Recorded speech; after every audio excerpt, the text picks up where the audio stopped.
Oh my god, jaká je zima. Ja som sa rozhodol, že dneska idem otužovať, lebo dneska nemám čo robiť. Som na Zlatých pieskoch. Sú 2 stupne vonku, alebo nejak tak.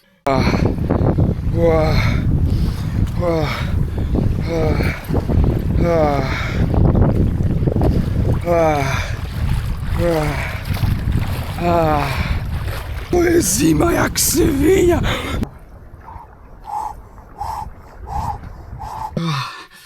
Necítim si nohy, ale už teraz viem, že to bolo super. Najlepšie rozhodnutie dnešného dňa.